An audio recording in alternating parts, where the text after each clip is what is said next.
जैसा कि आप सभी को पता है, मैं बिहार बोर्ड के 10th क्लास का मैथ जो है इस चैनल पे शुरू किया हूँ और आप लोगों से वादा भी किए हैं कि इस मैथ बुक को जो है पूरा पढ़ाएंगे आप लोगों को।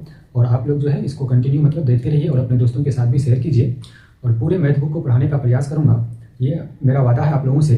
तो चलिए आज जो है हम लोग फिर एक मतलब नए मैथ को देखेंगे। तो इसमें जो है इनसे पहले प्रश्नावली 1.1 का 1 नंबर का जो मैथ था वो हम बता चुके थे पहले की वीडियो में। अगर आप लोग नहीं देखे हैं तो इसको देख लीजिएगा। तो आज जो है हम लोग दूसरे नंबर को सॉल्व करेंगे, यानी 196 और 38,220 का क्या निकालना है, एचसीएफ निकालना है। एक नंबर का जो है कल की वीडियो में बता चुके हैं और आज की वीडियो में हम लोग दूसरा नंबर को समझेंगे।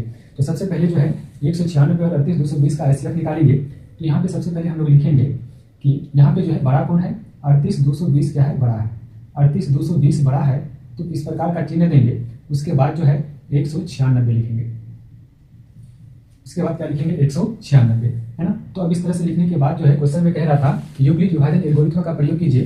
तो यहाँ पे लिखेंगे यूक्लिड विभाजन परिमेका से। यूक्लिड विभाजन परिमेका को ही जो है यूक्लिड विभाजन एल्गोरिथम बोलते हैं। यूक्लिड विभाजन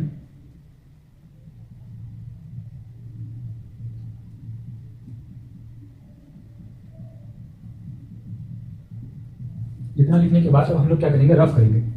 तो यहाँ पे बड़ा जो है 38,220 इसको क्या बनाएंगे, डिवाइडेड यानी भाज्य बना देंगे। और छोटा 196 है उसको जो है डिवाइजर यानी भाजक बना देंगे। ये है और ये क्या है, बी है ना। तो अब क्या देंगे, यहाँ पे भाग देंगे। और एक चीज यहाँ पे पहले हम लोग लिख देते हैं कि विभाजन परिमेय क्या होता है, ए बराबर बी क्यू प्लस आर। यही क्या होता है, यूक्लिड विभाजन परिमेय होता है, यानी यूक्लिड विभाजन एल्गोरिथम होता है। तो इसी जो है यूक्लिड विभाजन एल्गोरिथम जो फॉर्मूला है इसी में जो है हम लोग क्या करेंगे, सबका जो है वैल्यू पुट करेंगे और सॉल्व करेंगे, आंसर मिल जाएगा। जैसे कि यहाँ पे देखिए ए है और बी है और हमें जो है ए और बी का मान मिल गया है और क्यू और आर का मान नहीं पता है। उनका मान निकालेंगे तब फिर उनमें क्या करेंगे, रखेंगे। तो यहाँ पे भाग देते हैं। 196 को जो है 196 से 38,220 में क्या देना है, भाग देना है। तो एक यहाँ पे देखिए 3 डिजिट यहाँ भी है और 3 डिजिट यहाँ भी देंगे तो कितना हो जाएगा, यहाँ 196 है तो यहाँ पे 382 हो जाएगा। और 382 में जो है 196 से भाग देंगे तो एक बार में भाग देंगे तो कितना आएगा, 196 आएगा। अब इसको घटाएंगे, 12 में 6 घटेगा, 6 बचेगा। यहाँ पे 7 बचा क्योंकि एक दाहिनी इसको दे दिया था। तब यहाँ पे कितना हुआ, 12 हुआ। 12 में 6 घटा तो 6 बचा और यहाँ पे 7 बचा। 7 में तो 9 नहीं घटेगा, फिर एक दाहिनी इनसे पहचान लेंगे, 17 हो जाएगा। 17 में 9 घटेगा तो कितना बचेगा, 8 बचेगा। उसके बाद यहाँ पे कितना बचा, 2 बचा। 2 में 1 घटेगा तो 1 बचेगा और ऊपर से कितना उतर जाएगा, 2 उतर जाएगा।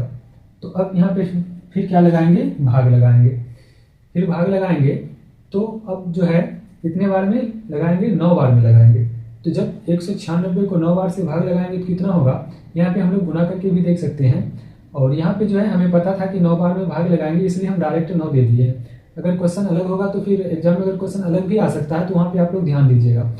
तो 9 को 6 से क्या देंगे, 9 को 6 से गुना करेंगे तो कितना होगा, 54।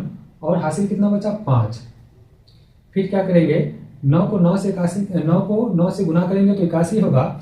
81 और 5 कितना हो जाएगा, 86 हो जाएगा। और हासिल कितना बचा, 8 बचा।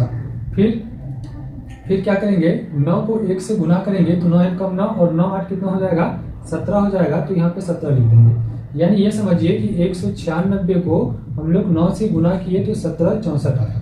यानी 1862 में 196 से भाग दिए तो 9 बार में भाग दिए और जब 9 बार में भाग दिए तो फिर मतलब कितना आया, 1764 आया।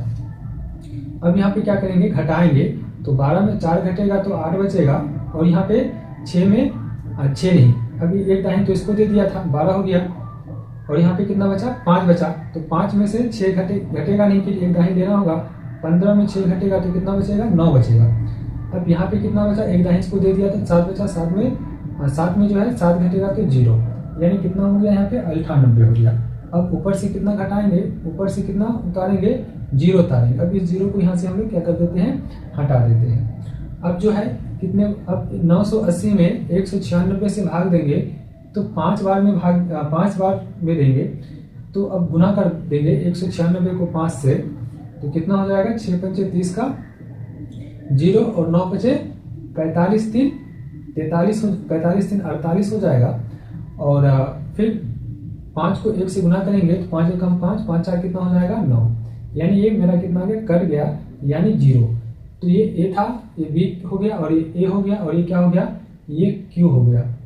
और यहाँ शेषफल कितना आया, शेषफल कितना आया यानी r कितना आया, 0 आया। तो इस प्रकार से भाग का प्रक्रिया करने के बाद अब वहाँ पे मान क्या करेंगे, बैठाएंगे।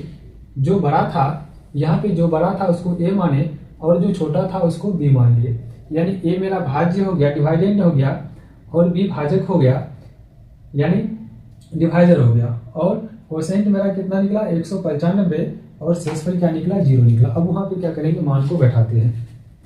a का मान कितना है 38,220 है, तो यहाँ पे हम लोग 38,220 को क्या करेंगे, रख देंगे। उसके बाद b का मान वहाँ पे कितना है 196 है, तो 196 रख देंगे। उसके बाद b और q गुना में है तो गुना डालेंगे, और q का मान कितना है 195 है, तो यहाँ पे 195 रख देंगे। प्लस है तो प्लस रखेंगे, और r का मान वहाँ पे 0 आया तो 0 रख देंगे। तो जब भी मतलब शेषफल 0 आ जाए तो आगे का प्रक्रिया हम लोग नहीं करते हैं, तो यहाँ पे लिखेंगे अतः अंतिम भाजक क्या है, अंतिम भाजक यानी अंतिम भाजक 100 कितना है 96 ही है। अंतिम भाजक कितना है 196 ही है। उसके बाद क्या आ गया, शेषफल आ गया। अगर यहाँ पे शेषफल नहीं आता, शेषफल मतलब 0 नहीं आता, तो फिर 196 को वहां लाना होता, फिर मतलब डिवाइड करना होता, जैसा कि 1 नंबर में किए थे। तो अतः अंतिम भाजक यहाँ पे मेरा कितना है 196 है। अतः अंतिम भाजक बराबर 196, यही क्या हो जाएगा, आंसर हो जाएगा।